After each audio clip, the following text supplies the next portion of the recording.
On jardine, on jardine. Ouais, en jardine, ouais, ça me détend. Surtout après une journée passée à l'hôpital avec ma femme, ouais. Ça va-tu mieux, hein? Eh ben, écoute, ça s'améliore, mais avec le cancer, tu sais... Si ma femme se replace pas, elle va peut-être entrer à l'hôpital, elle aussi. Ah, ça s'arrange pas, son histoire. T'as pas entendu cette nuit? J'ai été obligé d'appeler le 911. Ah, ben oui, mais ça m'est complètement sorti de la tête à cause de l'hôpital, ouais. On va être encore obligé d'aller compter nos vies. Pis c'est qui va passer pour un beau chien sale encore? Alain. Alain l'écœurant. Écoute, en tout cas, Alain, si jamais t'as besoin d'un service, n'hésite pas, viens me le demander. Et puis arrête de croire qu'on va t'appeler Alain l'écœurant, c'est pas vrai, et puis tout le monde le sait, ça.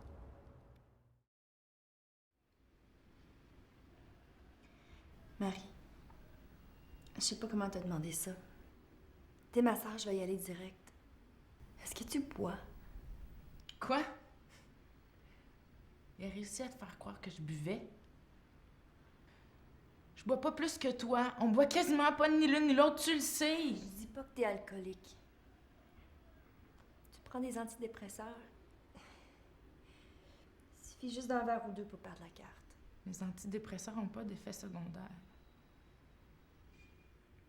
Puis si tu veux le nom, mon médecin m'a te le donné. J'en reviens pas. Ma propre sœur me demande ça. Qu'est-ce qui te prend de bégayer? Tu bégayais pas avant. Toi aussi, tu déparlerais si tu te faisais taper sa tête. Puis si tu voyais tes enfants morts de peur avant d'aller se coucher parce qu'ils savent pas si papa ira pas les battre ou s'il va pas lancer maman dans l'escalier. Mais Alain, il dit que les enfants ont peur de toi parce que ça t'arrive d'être incohérente puis t'es plus capable de parler calmement. Alain, c'est un menteur! Voyons, Marie. Je connais Alain depuis 10 ans. C'est le gars le plus doux que j'ai jamais rencontré. Je l'ai jamais vu lever la voix ou faire des gestes brusques. Ça n'a pas de bon sens ce que tu dis là.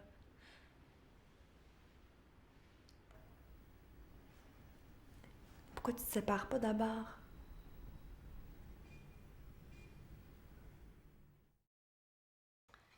Merci. T'as-tu besoin d'aide, chérie? Ça va. Je te dis que ça a impressionné les enfants d'aller à la ronde, hein? La petite, elle parle juste de la pitoune. Puis Zachary, lui, c'est le roquette. Ça l'a vraiment impressionné.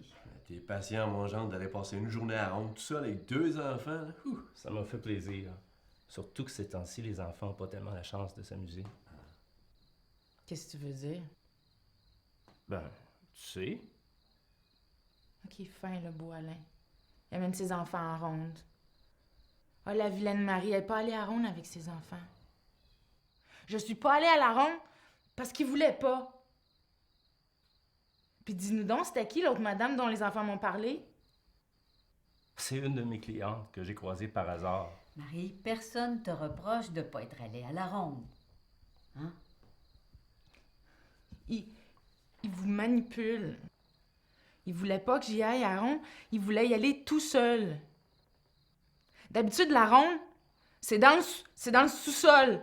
Puis il dort pendant 2 jours, puis on n'a pas le droit de faire de bruit. Pour nous autres, c'est ça, nos activités de fin de semaine. Marie, pourquoi t'es si agressive? Comme ça, madame raconte des histoires à ses parents? Je te l'avais-tu dit de fermer ta gueule? Hein? Je m'en vais t'en sacrer une bonne fois pour toutes. Arrête, calme-toi, s'il te plaît. Tu m'écoutes-tu? Qu'est-ce que je t'avais dit, hein? Je te l'avais-tu dit? Arrête, s'il te plaît, Alain. Les aimes-tu, tes enfants? Hein? T'es aimes-tu? Si tu parles encore une fois, je les tue! Non, non! Je te jure, Marie, ça va être le moment que tu vas t'y attendre le moins. Tu parles encore une fois, puis tu ne reverras plus jamais tes maudits enfants. Jamais! Ça va être de ta faute!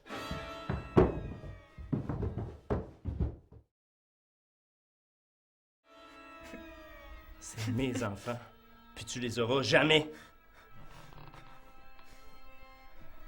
C'est correct. Il s'est rien passé. T'as fait un mauvais rêve. Retourne te coucher, puis réveille pas ta sœur. C'est pas vrai! Arrête de nous truquer! Tu fais J'ai dit, retourne te coucher. Si jamais tu parles de ce que t'as vu, papa, il va tuer maman. Puis après, je vais vous tuer tous les deux. Vous allez voir. Pas un mot à personne. Compris? Là, j'ai dit, va-t'en te coucher! Toi, t'avais juste à te la fermer.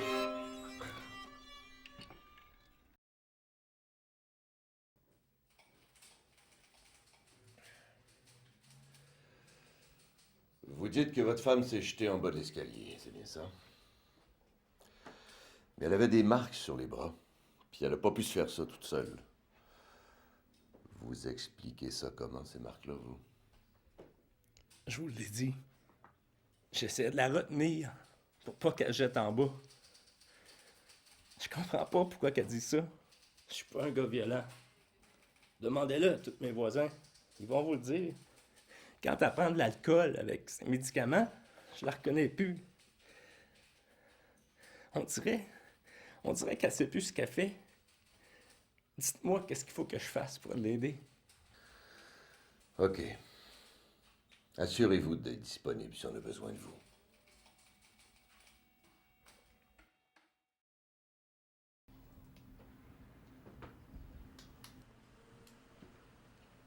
Tout ce que je veux, moi, c'est l'aider. Elle me parle plus. Je suis vraiment inquiet pour elle. Ben, écoutez, pour l'instant, elle est dans une maison pour femmes victimes de violences, donc je peux pas vous en dire plus. C'est correct. Mais vous avez vu le rapport de la police. Vous avez interviewé les voisins, les amis, la famille. Vous avez bien vu que j'étais un bon gars. Oui, mais il faut vérifier, monsieur. Il faut être sûr que vos enfants sont en sécurité. Je vous fais confiance. J'aime ma femme. Mais là, elle est complètement déséquilibrée. Qu'est-ce que vous voulez dire, déséquilibré? Ben, elle n'est jamais seule avec les enfants. Je peux pas leur donner leur bain ou leur faire à manger. Pourquoi croyez-vous que mes enfants sont rendus? Ils ont peur de moi. C'est pas normal que des enfants réagissent comme ça. Écoutez, je comprends que ce soit difficile pour vous, là, surtout si elle vous éloigne des enfants. Mais au moins, est-ce que vous pouvez vous dire qu'elle prend bien soin des enfants? Je dirais que oui, malgré le fait qu'elle oublie souvent de les laver ou leur donner à manger. Je sais plus quoi faire pour l'aider. Je voudrais tellement qu'elle arrête de boire.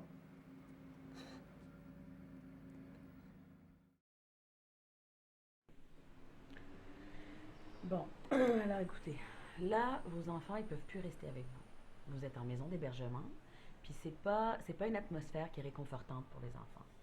Par contre, votre mari, lui, il est toujours dans votre ancienne maison. Je pense que ce qu'il y a de mieux, c'est de les envoyer avec lui pour l'instant. Non, faites pas ça! Mes parents seraient prêts à les prendre avec eux n'importe quand. Ma mère les adore. Tout ce que je veux, c'est que leur père les laisse tranquilles. Qu'ils arrêtent de leur faire peur, puis de jouer dans leur tête. S'il vous plaît, laissez-les pas avec eux. Écoutez, là, on peut pas faire autrement. Il est violent avec eux. Les enfants en ont peur. Ils vous l'ont dit. Non, vos enfants n'ont jamais parlé de violence. Par contre, nous, on doit prendre en considération que vous prenez des antidépresseurs, vous consommez de l'alcool. Je bois pas, c'est lui qui boit! Madame, votre mari ne peut pas être aussi noir que vous le dites.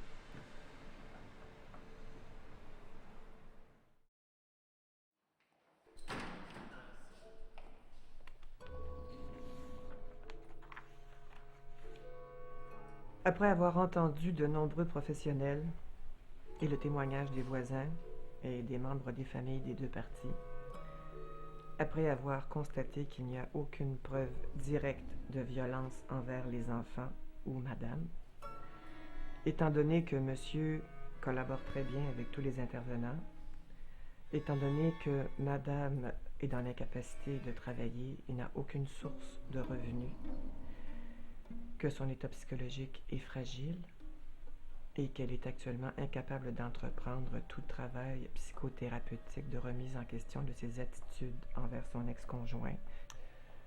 Le tribunal ordonne que les enfants soient confiés à la garde du père et recommande fortement à la mère d'entreprendre une démarche d'aide individuelle en psychothérapie.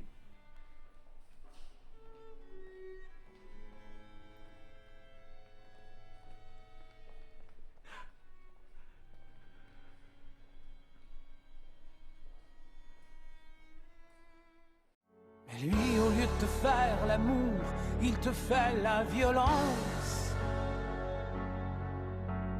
Lui, au lieu de te faire l'amour, il te fait la violence. Cours, cours, Marie, cours. Loin de la nuit, loin du tonnerre, loin du silence et de l'hiver. Cours, cours, Marie, cours. Refaire le jour, refaire le ciel, refaire la vie et le soleil.